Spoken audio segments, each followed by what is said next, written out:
Hello everyone, welcome back to my channel. How are you all? I hope you all are fit and fine. तो आज हम लोग एक नया chapter, एक नया सब्जेक्ट शुरू करने वाले हैं. Chapter 1 resources utilisation and development. ये क्लास 8 सोशल साइंस का चैप्टर है. तो इसमें सबसे पहले हम क्या क्या पढ़ेंगे वो डिस्कस कर लेते हैं. हम इसमें पहले इंट्रोडक्शन पढ़ेंगे, देन टाइप्स ऑफ रिसोर्सेज कितने टाइप्स के होते हैं, फैक्टर्स जो डिस्ट्रीब्यूशन ऑफ रिसोर्सेज को अफेक्ट करते हैं, ह्यूमन रिसोर्सेज क्या होते हैं, ह्यूमन मेड रिसोर्सेज क्या होते हैं, एंड सस्टेनेबल डेवलपमेंट क्या होता है. अब सबसे पहले जो हमारे दिमाग में क्वेश्चन आता है इस चैप्टर के नेम को सुन के वो होता है व्हाट आर रिसोर्सेज. रिसोर्सेज असल में होते क्या हैं? Anything that satisfy our needs. जो ह्यूमन की नीड्स को सेटिस्फाई करते हैं वो होते हैं रिसोर्सेस. क्लियर है? अब यूटिलिटी क्या होता है? यूटिलिटी होता है जब इस रिसोर्स की कोई वैल्यू होती है, जब ये रिसोर्स मार्केट में पैसे देके खरीदा जाने लगे तो ये एक यूटिलिटी हो जाती है. ठीक है, जिसकी कोई वैल्यू हो जाती है. और डेवलपमेंट, रिसोर्सेज को कैसे डेवलप किया जाए, रिसोर्सेज को यूटिलाइज कैसे किया जाए, रिसोर्सेज को डेवलपमेंट कैसे की जाए. क्लियर है? अब आ जाते हैं हम अपने इंट्रोडक्शन पे. अब nature has provided resources as assets to human beings. हाँ, फर्स्ट ऑफ ऑल मैं आप लोगों को एक बात बता दूँ, मैं आपको लाइन टू लाइन चैप्टर्स नहीं पढ़ाऊंगी क्योंकि अब आप लोगों के लाइन टू लाइन चैप्टर पढ़ने वाली उम्र नहीं रही है. नाउ आप लोग बड़े हो गए हो तो मेक योर ओन नोट्स, अपने नोट्स बनाइए. ठीक है, क्योंकि आपके चैप्टर्स में कुछ ऐसी चीज़ें भी होती हैं that are not very much important. Clear है? अब nature has provided resources as assets to human beings.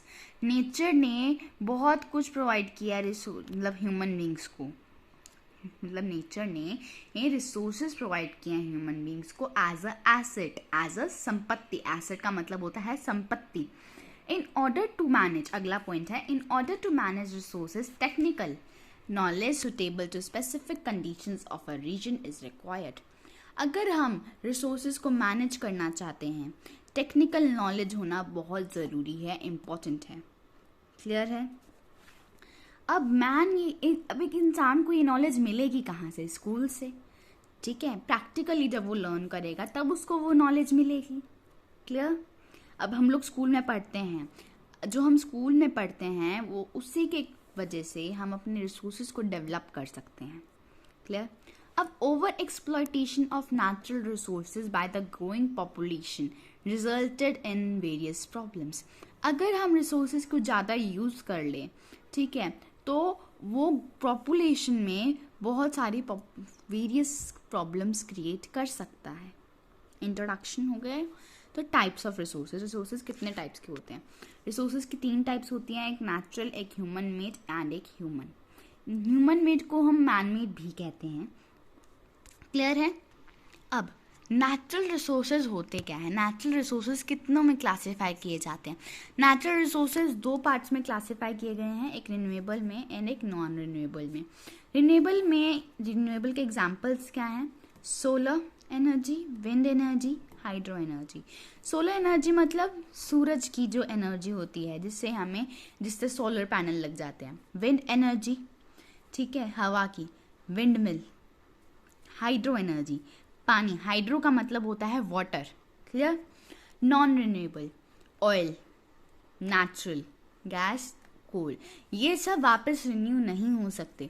Non renewable क्या होते हैं? जो वापस रिन्यू नहीं हो सकते, अगर वो एक बार यूज़ कर लें तो वो ख़त्म हो जाते हैं. रिन्यूएबल क्या होते हैं? वो बार बार रिन्यू हो सकते हैं. अब आ जाते हैं मैन मेड या फिर ह्यूमन मेड पे. ह्यूमन मेड के एग्जाम्पल्स हैं आयरन, स्टील, एल्यूमिनियम. ये सब जो है ये ह्यूमंस ने बनाया है, ह्यूमंस ने इन्हें फाइंड किया है, इसलिए इन्हें ह्यूमन मेड रिसोर्सेज कहा जाता है. आगे आ जाते हैं ह्यूमन रिसोर्सेज. ह्यूमन रिसोर्सेज तो हमें साफ साफ पता चल रहा है कि ह्यूमन रिसोर्सेज में क्या आएगा? People, humans. ठीक है, अब जितना हमने पढ़ा उससे एक क्वेश्चन डिराइव होता है, ठीक है, कि why is the management of natural resources required. हमें नेचुरल रिसोर्सेज को मैनेज करके क्यों यूज़ करना चाहिए? अब इसका आंसर ठीक है। ओवर एक्सप्लॉयटेशन जो है और डिस्ट्रक्शन जो होती है, मतलब कि ज़्यादा यूज़ करना या फिर उनका जो कम हो घटा, डिस्ट्रक्शन का मतलब होता है जो वो कम होते जा रहे हैं, ठीक है, वो कुछ प्रॉब्लम्स खड़ी करते हैं, जैसे कि soil erosion, landslide, flood, drought, unbalanced ecosystem. Clear है। अब डिस्ट्रीब्यूशन ऑफ रिसोर्सेज पे आ जाते हैं। जो हमारे रिसोर्सेज होते हैं ना, इनकी डिस्ट्रीब्यूशन अनइवनली होती है, ठीक है, अनइवनली। और अगर ये इक्विटेबल डिस्ट्रीब्यूशन होती है रिसोर्सेज की, तो ये ग्लोबल सोसाइटी को हेल्प करेंगे सस्टेनेबल क्वालिटी बना रखने में, ठीक है, लाइफ और लॉन्ग विद ग्लोबल पीस। अगर ये इक्वल तरीके से डिस्ट्रीब्यूशन होती है तो अर्थ पे ग्लोबल पीस रहेगा, ठीक है। अब एक MCQ, which value is associated with metals? Metal से कौन सी वैल्यू एसोसिएट करती है? Social value? No. Cultural value? No. Economical value? Correct, economical value associate करती है। अब इसकी एक्सप्लेनेशन, क्यों एसोसिएट करती है? जो रिसोर्सेज हैं उनकी इकोनॉमिक वैल्यू हेल्प करती है हमें बहुत सारे गुड्स बनाने में, बहुत सारी और चीज़ें बनाने में। अब कुछ रिसोर्सेज होते हैं जिनकी इकोनॉमिक वैल्यू होती है और कुछ की नहीं होती, जैसे कि मेटल्स की इकोनॉमिक वैल्यू होती है क्योंकि उनकी जो ट्रांजैक्शन है वो मॉनेटरी इन्वॉल्व करती है, मॉनेटरी वैल्यू उसमें इन्वॉल्व होती है। पर एक ब्यूटीफुल लैंडस्केप जो होता है उसकी इकोनॉमिक वैल्यू नहीं होती, क्योंकि वो हमें भगवान ने प्रोवाइड किया है, तो उसकी हम कोई वैल्यू नहीं लगा सकते। पर उसकी एथेनिक और कल्चरल वैल्यू होती है, ठीक है। बोथ जो है ये दोनों ही बहुत ज़्यादा इम्पॉर्टेंट हैं और ह्यूमन नीड्स को सेटिस्फाई करते हैं। आगे आ जाते हैं हम अपने ह्यूमन रिसोर्सेज की तरफ। ह्यूमन रिसोर्सेज में आपको ज़्यादा कुछ नहीं है। ह्यूमन रिसोर्सेज का मतलब होता है पीपल, ठीक है। ह्यूमन बींग्स जो होते हैं ना, वो अपने आप में एक रिसोर्स होते हैं। ह्यूमन बींग्स जो हैं एक स्पेशल रिसोर्स होता है। ये बहुत सारे रिसोर्सेज बना सकते हैं अपने आइडियाज़ से, अपने जो उनके दिमाग में आइडियाज़ होते हैं ना उनसे वो बहुत कुछ बना सकते हैं। पर हाँ, ह्यूमन रिसोर्सेज जो होते हैं ये हेल्प करते हैं आइडियाज़ बनाने में। बट वन मोर थिंग कि ह्यूमन जैसे जितने हमारे लिए इम्पोर्टेंट है उतने ही कभी कभी हमारे लिए नुकसानदायक भी हो सकते हैं अगर ये लोग ज़्यादा यूज़ कर लेते हैं हम लोग रिसोर्सेज को, ठीक है। आगे आ जाते हैं ह्यूमन रिसोर्स डेवलपमेंट में। ह्यूमन रिसोर्स डेवलपमेंट होता है कि अगर हम ह्यूमन रिसोर्स की डेवलपमेंट करें ताकि कुछ जो बच्चे गरीब बच्चे होते हैं वो पढ़ पाएँ, ठीक है। इनकी मतलब ह्यूमन रिसोर्स की डेवलपमेंट कैसे हो सकती है? दो तरीकों से। पहला हमारा एजुकेशन है और दूसरी उनकी हेल्थ है, ठीक है। ह्यूमन रिसोर्स डेवलपमेंट जो है ये एक फ्रेमवर्क है for helping employees develop their personal and organisational skills.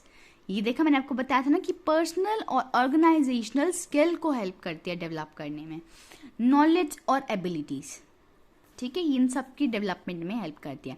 Human resource जो होते हैं आर द पीपल, ये वो लोग होते हैं जो यूटिलिटी को ऐड करते हैं रिसोर्सेज में by adding value to it, उसकी वैल्यू ऐड करके। क्लियर। आगे आ जाते हैं ह्यूमन मेड रिसोर्सेज की तरफ। Develop from the natural resources in a value added way such that they can be used for human development. Human made resources होते हैं जो हम लोग ह्यूमंस अपनी आइडियाज से जो रिसोर्स बनाते हैं वो ह्यूमन मेड रिसोर्सेज होते हैं। जिस तरह हमारे घर में जो फ्रिज होता है, टेबल होता है, ये सब ह्यूमन मेड रिसोर्सेज हैं, ठीक है। अब जो लोग हैं ये नेचुरल रिसोर्सेज को यूज़ करते हैं बिल्डिंग्स बनाने में, ब्रिजेस बनाने में, रोड्स बनाने में, मशीनरी बनाने में, व्हीकल्स बनाने में, एक्सेट्रा। क्लियर। अब टेक्नोलॉजी जो है ना ये भी एक मैन मेड रिसोर्स है। ये क्योंकि खुद नहीं आया है, ये एक मैन ने, ये एक आदमी ने, मैं आदमी नहीं बोल सकते हम, ठीक है, ये एक इंसान ने फाइंड किया है टेक्नोलॉजी। अब इसका एग्जाम्पल ले लेते हैं हम, ह्यूमन मेड रिसोर्सेज का एग्जाम्पल आयरन ओर, ठीक है। ये एक रिसोर्स नहीं है अब जब तक लोगों को पता नहीं चला कि ये एक्सट्रैक्ट कैसे किया जाता है, ठीक है। अब सब कुछ मैन मेड थिंग्स हो गई जैसे कि गोल्ड, ठीक है, गोल्ड हो गया और क्या बोल सकते हैं हम, गोल्ड हो गया, टेबल हो गया, ये सब मैन मेड थिंग्स है। अब टाइप्स ऑफ रिसोर्सेज को मैंने आपको बताया 3 टाइप्स में क्लासीफाई होते हैं, natural resources, human made and human के बारे में हमने पढ़ लिया। नेचुरल रिसोर्सेज पे आ जाते हैं। नेचुरल रिसोर्सेज भी फर्दर क्लासीफाई होते हैं। जो रिसोर्स, जब किसी रिसोर्स की वैल्यू हो जाती है, अब इसकी example vegetable, water, car etcetera, जब इनकी वैल्यू हो जाती है ना तो ये एक रिसोर्स बन जाते हैं। नेचुरल रिसोर्सेज कितने पे क्लासीफाई होते हैं? 4 में क्लासीफाई होते हैं। पहला इनका डेवलपमेंट एंड यूज़, दूसरा इनका ओरिजिन, तीसरा इनका रिन्यूएबिलिटी और चौथा इनकी डिस्ट्रीब्यूशन। क्लियर? अब on the basis of level of development and use, ये 2 में क्लासीफाई होते हैं। पहला है हमारा एक्चुअल रिसोर्स, दूसरा है हमारा पोटेंशियल रिसोर्स। एक्चुअल रिसोर्स क्या होते हैं? जिनकी जो अमाउंट है वो फाइंड की जा चुकी है, ठीक है। जिस तरह की कोल है जर्मनी में, ये पता है हमें, और हमें उसकी क्वांटिटी भी पता है। जिस चीज़ की, जिस रिसोर्स की हमें क्वांटिटी पता होती है वो होते हैं एक्चुअल रिसोर्स। अब पोटेंशियल रिसोर्स वो होते हैं जो हमें पता है कि यहाँ है पर हमें उसको पूरा नहीं पता होता उसके बारे में। जैसे जियोथर्मल पावर है इंडिया में, उसकी क्वांटिटी हमें पूरी अच्छे तरीके से नहीं पता। अब on the basis of origin के बेसिस में भी 2 टाइप्स में क्लासीफाई होता है। पहला है हमारा बायोटिक रिसोर्सेज एंड दूसरा है एबायोटिक रिसोर्सेज। बायोटिक रिसोर्सेज होते हैं जो बायोलॉजिकल ओरिजिन में होते हैं, और एबायोटिक रिसोर्सेज होते हैं मतलब नॉन लिविंग। बायोटिक का मतलब होता है लिविंग। क्लियर? बायोटिक में अब लिविंग में क्या क्या आ गया? प्लांट्स, एनिमल, ठीक है, ये हमारे लिविंग हो गए। प्लांट्स मतलब जो बायोलॉजिकल ओरिजिन में आता है, प्लांट्स, एनिमल, बर्ड्स, ये सब ये हो गए बायोटिक। एबायोटिक में क्या क्या आ गया? Rocks, metals, water, soil, minerals, ये सब, ठीक है। On the basis of renewability के बेसिस में 2 में क्लासीफाई होता है, रिन्यूएबल एंड नॉन रिन्यूएबल। अब ये जो होते हैं ये बहुत ज़्यादा अमाउंट में होते हैं क्योंकि ये रिन्यू हो सकते हैं। ये बहुत कम अमाउंट में होते हैं क्योंकि ये बार बार रिन्यू नहीं हो सकते। अगर हो भी सकते हैं तो इनको बहुत ज़्यादा टाइम लगता है रिन्यू होने में। रिन्यूएबल में example wind energy, solar energy, soil, forest etcetera. अब नॉन रिन्यूएबल के example coal, petroleum, metal, natural gas etcetera. Clear है? अब आ जाते हैं on the basis of distribution. आप लोगों को एक बात बता दूं, ये जो डिस्ट्रीब्यूशन वाला है ये एनसीईआरटी बुक में है, ठीक है, और डीएवी बुक्स में डिस्ट्रीब्यूशन वाला नहीं है, उसमें आप लोगों को डेवलपमेंट वाला है। ओके, तो वैसे मैं आपको सिंपल सी बात बता देती हूँ, ये डिस्ट्रीब्यूशन वाला सिर्फ एनसीईआरटी वाले बच्चों के लिए। बट हाँ, अगर डीएवी वाले बच्चे इसे देखते भी हैं तो इट्स नॉट बिग डील कि ये बहुत इंपॉर्टेंट है, आपको आगे चल के पढ़ना पड़ेगा, ठीक है। अब डिस्ट्रीब्यूशन में भी ये 2 टाइप्स में क्लासीफाई होते हैं, यूबिक्विटस एंड लोकलाइज्ड। अब यूबिक्विटस का मतलब क्या होता है? जब ये नेचर में बहुत ज़्यादा अमाउंट में प्रेजेंट होते हैं और ये हर जगह मिल ही जाते हैं, कहीं ना कहीं मिल जाते हैं, ठीक है, मतलब ये हर जगह मिलते हैं, ये कहीं कहीं मिलते हैं, ये हर जगह नहीं प्रेजेंट होते। जिस तरह यूबिक्विटस में आ गया हमारा विंड, सॉइल, वाटर, ये हर जगह होते हैं। लोकलाइज में आ गया हमारा कोल, आयरन, ये कहीं कहीं पाए जाते हैं, हर जगह नहीं प्रेजेंट होते। आगे कंजर्वेशन ऑफ रिसोर्सेज को कंजर्व करना। हमें रिसोर्सेज को केयरफुली यूज़ करना चाहिए और उन्हें टाइम देना चाहिए ताकि वो रिन्यू हो सके, उसे बोलते हैं रिसोर्स कंजर्वेशन। आगे सस्टेनेबल डेवलपमेंट। सस्टेनेबल डेवलपमेंट होता है यूज ऑफ रिसोर्सेज इन सच अ वे, ऐसे वे में रिसोर्सेज को यूज़ करो कि ये प्रेजेंट जनरेशन के भी नीड्स को वो कर सके, सेटिस्फाई कर सके, विदाउट कॉम्प्रोमाइजिंग। फ्यूचर जनरेशन की नीड्स को बिना कॉम्प्रोमाइज़ किए ये प्रेजेंट जनरेशन की नीड्स को भी ये फोकस करे और फ्यूचर जनरेशन के भी, ठीक है। Principles of sustainable development: respect and care for all forms of life. हर जो जितनी भी लाइफ्स हैं, ठीक है, उन सब को रिस्पेक्ट करो, उन सब की केयर करो। अब need for sustainable development. Sustainable development की ज़रूरत क्यों है? encourages forms of growth that meet basic human needs for the present while preserving the resources for the needs of future। ठीक है, ये वही जो मैंने आपको बताया कि सस्टेनेबल डेवलपमेंट क्या होता है, वही सेम पॉइंट है। क्लियर है? अब economical development is linked to environmental conservation. जो हमारी इकोनॉमिक डेवलपमेंट होती है एनवायरमेंट के कंजर्वेशन से लिंक होती है। सस्टेनेबल डेवलपमेंट जो है इम्प्लाई करती है चेंज सारे एस्पेक्ट्स में लाइफ के। क्लियर। अब सस्टेनेबल डेवलपमेंट 3 पार्ट्स में हमने इसको ड्रॉ किया है बाय छोटा सा माइंड में बनाया। Sustainable development, social community, economy and environment. Okay. To meet the people's requirement has been practiced since the ancient times. ये शुरू से ही है कि हमें मतलब कि लोगों की रिक्वायरमेंट्स को उनकी ज़रूरतों की तरफ ध्यान देना चाहिए. In order to manage land, water and vegetation, technical knowledge suitable to the specific condition of a region is required. ठीक है, स्पेसिफिक कंडीशन होनी चाहिए एक रीजन की. ठीक है, ताकि ये जो 3 चीज़ें हैं ये हो सकें. इनको मैनेज करने के लिए एक एरिया में स्पेसिफिक कंडीशन होनी चाहिए. Clear. Sustainable development can be achieved. किन चीज़ों से ये अचीव किया जा सकता है? अगर हम पॉल्यूशन को कंट्रोल करें, अगर हम पॉपुलेशन को कंट्रोल करें, अगर हम डिप्लीशन रेट को रिड्यूस करें. ठीक है, टेक्नोलॉजिकल प्रोग्रेस को एफिशिएंट बनाएं. ठीक है, rate of extraction of resources को भी रिड्यूस कर दें. तो ओके, क्लियर है. अब स्ट्रैटेजीज फॉर सस्टेनेबल डेवलपमेंट. अब इसकी स्ट्रैटेजीज हैं ये जो मैंने लिखी हुई हैं इधर. Use of non conventional sources of energy. Example हमारा wind energy, LPG, rural areas में एलपीजी हो, solar energy through photovoltaic cell. Photovoltaic cell से solar energy, wind energy, mini hydel plants, traditional knowledge and practices, biocomposting and biopest control. अब methods of conservation, हम resources को conserve कैसे कर सकते हैं. मतलब the ways through which natural resources should be preserve for the use of future generation. यहाँ पे अब आपको वेज बताऊंगी.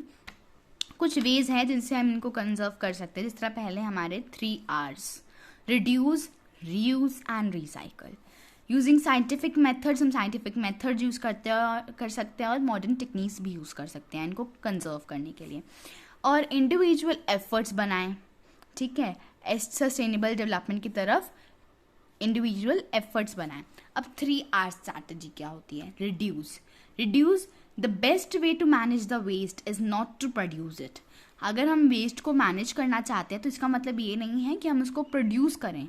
ये हम बाय कैसे कर सकते हैं? ताकि हम हम तब कर सकते हैं जब हमें इसके बारे में पता हो, इसके अंडरस्टैंडिंग हो प्रॉब्लम्स के बारे में. ठीक है, जिससे हम डिस्पोजल वेस्ट को भी रिलेट कर सकें. क्लियर है. अब आ जाते हैं रीयूज की तरफ.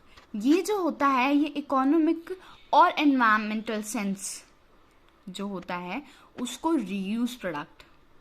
It makes economic and environmental sense to reuse product. ये रीयूज प्रोडक्ट्स में इकोनॉमिक और एनवायरमेंटल सेंस बनाती है. अब रिसाइकल क्या होता है? यहाँ पे कुछ सीरीज होते हैं स्टेप्स के. ठीक है, अब रॉ मटेरियल प्रोसेसिंग, रीमैन्युफैक्चरिंग और selling in it as a new product. अब अगर हम किसी चीज़ को यूज़ कर रहे हैं, ठीक है, और अभी वो ठीक है, तो अगर हम उसको वापस वहाँ पे फेंक रहे हैं, उसको हम रिसाइकल करके यूज़ कर सकते हैं, जिस तरह paper. Okay. Our duty towards the conservation of resource. The future of our planet and its people is linked with our ability to maintain and preserve the life support system that nature provides. हमारा जो planet है ना और उसके people जो हैं वो हमारी एबिलिटी से लिंक हैं. जो फ्यूचर जनरेशन का हमारा प्लानट होगा, फ्यूचर का हमारा प्लानट होगा और जो उसके पीपल होंगे वो हमारी एबिलिटी से रिलेट करते हैं. ठीक है, और ये हमारी लाइफ को सपोर्ट करते हैं, हमारी लाइफ सिस्टम को सपोर्ट करते हैं, दो नेचर को प्रोवाइड करता है. अब जो हमारी कुछ ड्यूटीज़ हैं वो बता देती हैं. To use all renewable resources judiciously. Wait a second, यहाँ पे कुछ गड़बड़ी की है मैंने. आएगा to use all non renewable resources. ठीक है, judiciously. To conserve the diversity of life on the earth. Diversity जो है लाइफ की उसको कंजर्व करें. जो डैमेज होता है, minimise the damage of natural environment. Natural environment के जो एनवायरमेंटल हमारा सिस्टम है उसके डैमेज को हम कम करें. अब पीपल पार्टिसिपेशन. अब हमें अगर ये ऑब्जेक्टिव अचीव करना है, ताकि पीपल जो पार्टिसिपेशन जो है ये बहुत असेंशियल है। अगर हम चाहते हैं कि हमारा प्लानट अच्छा बने तो इसमें हमारे लोगों की, हमारे जैसे हज़ारों लोग हैं, पीपल्स की पार्टिसिपेशन बहुत ज़्यादा ज़रूरी है। It is required to involve them actively in project activities. इन हम लोगों को इन्वाइट करना चाहिए, हमें उन लोगों को इन्वॉल्व करना चाहिए अर्थ की, मतलब जो हमारा एनवायरमेंटल एक्टिविटीज़ होती हैं इनमें, प्रोजेक्ट एक्टिविटीज़ में। अब respecting traditional knowledge and experimental ethics are important. हम लोगों को ट्रेडिशनल नॉलेज को और एक्सपेरिमेंटल एथिक्स को भी रिस्पेक्ट देना चाहिए, ये बहुत इम्पॉर्टेंट है। क्लियर है? अब आ जाते हैं चिपको आंदोलन की तरफ। चिपको आंदोलन ये जो है अमृता देवी बिश्नोई ने शुरू किया था राजस्थान में। ये एक बहुत बड़ा प्रोटेस्ट था, मतलब एक बहुत ही यूनिक प्रोटेस्ट था ट्रीज को सेव करने के लिए। ठीक है, अब ये बाद में जो लोग होते हैं, रूरल पीपल होते हैं, इन लोगों ने इसको अडॉप्ट किया था। कहाँ ये अडॉप्ट हुआ था? जिस तरह कि घरवाल रीजन में इंडिया के ये अब अडॉप्ट हुआ था। Discriminate logging and filing of trees के अगेंस्ट ये किया गया था। अब एक MCQ कर लेते हैं। What do we call the application of latest knowledge and skill in doing or making things. अब हमारा पूरा चैप्टर खत्म हो गया है, तो आई होप कि आप लोग ये कर पाओगे। इसका आंसर ना ही वैल्यू, ना ही यूटिलिटी, ना ही पैटेंट, बट इसका आंसर क्या है? टेक्नोलॉजी। यस। अब इसके एक्सप्लेनेशन। पीपल जो हैं ये बहुत अच्छे तरीके से यूज़ कर सकते हैं नेचर को। ठीक है, ये जो लोग हैं ना वो रिसोर्सेज बना सकते हैं और रिसोर्सेज बना सकते हैं। कब बना सकते हैं? जब इनके पास नॉलेज होगी, स्किल होगा और टेक्नोलॉजी होगी। अब टेक्नोलॉजी जो होती है ये एक ह्यूमन मेड रिसोर्स है। कभी कभी ये नेचुरल सब्सटेंसेस जो होते हैं ना वो रिसोर्स बन जाते हैं जब उनकी ओरिजिनल फॉर्म जो है वो चेंज हो जाती है। ये कैसे कर सकते हैं हम? टेक्नोलॉजी से। आयरन और जो है वो एक रिसोर्स नहीं होता जब तक लोगों को पता नहीं चलता कि इसे एक्सट्रैक्ट कैसे करना है, with the help of technology. ठीक है, स्टॉक ऑफ रिसोर्सेज क्या होता है? It is the amount of resources available for use. Stock of resources का मतलब होता है जो जितनी अमाउंट हमारे पास बची है यूज़ करने के लिए। ओके, अब कुछ डू यू नो भी पढ़ लेते हैं। अगर आप एक बकेट को फिल कर दो पूरी दुनिया के वाटर से, ओनली सिर्फ एक टीस्पून जो है वाटर का वो ड्रिंकेबल होगा, पीने लायक पानी सिर्फ एक टीस्पून बचेगा। More than 10,000 homes in the United States are powered by solar energy. More than 10,000 से भी ज़्यादा हाउस जो है ना वो सोलर एनर्जी से पावर्ड होते हैं। जो फर्स्ट जियोथर्मल प्लांट है ओपन हुआ था वो 1921 में कैलिफोर्निया में ओपन हुआ था। वाटर जो है एक बहुत ही मतलब कि is the most commonly used renewable resource. ठीक है, ये बहुत ज़्यादा पावर प्रोवाइड करता है। ठीक है, to meet the needs of 28.3 million consumers. Total कितने कंज्यूमर्स हैं हमारे अर्थ पे? 28.3 मिलियन जो वाटर यूज़ करते हैं। Silicon from 1 ton of sand used in photovoltaic cell could produce energy equivalent to burning 5 lakh tons of coal. अब last question आपके लिए, उसके बाद फिर हम अगली वीडियो में हम क्वेश्चन आंसर डिस्कस करेंगे। ठीक है, how sustainable development helps in environmental sustainability explain. Environmental sustainability is the process of interaction with the environment and is pursued with the idea of keeping the environment as unsoiled as possible. ये base होता है ideal seeking behavior पे। An unsustainable replenished sustainability requires human activity to use nature's resource at a rate by which they can replenish naturally. ठीक है, clear? तो okay, thank you everyone for watching my video. Please do subscribe my channel. अब हम मिलेंगे अपनी अगली video में जिसमें हम लोग क्वेश्चन आंसर्स डिस्कस करेंगे। Thank you and have a nice day.